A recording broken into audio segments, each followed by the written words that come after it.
So, yung diniscuss ko kanina, paano kikita ang bawat miyembro? Diba? So, ngayon,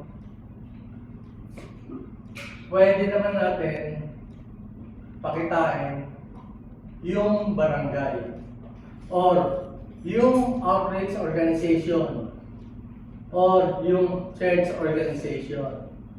So, paano to? No?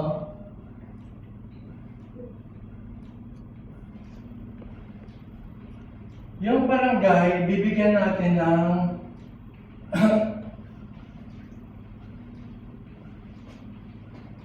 isang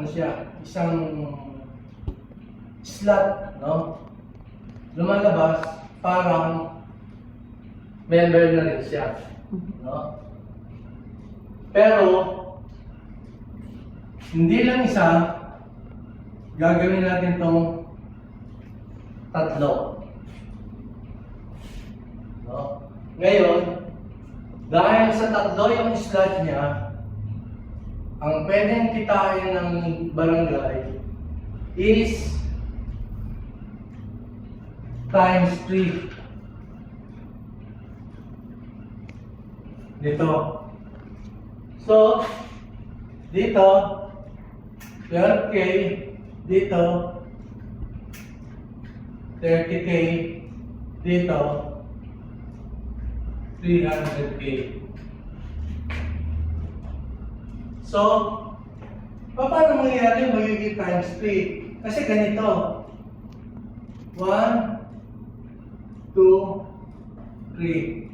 So, lahat ng members na papasok dito, sa pool nila, tatlo yung kita. So, ibig sabihin, bawat barangay, bawat outreach organization ay pwedeng kumita ng times 3 ng kinikita ng bawat individual na miyembro. So, sa palagay nyo, yung kita ng organization o barangay na 300,000 per month, okay na kaya yun? So, yun lang po.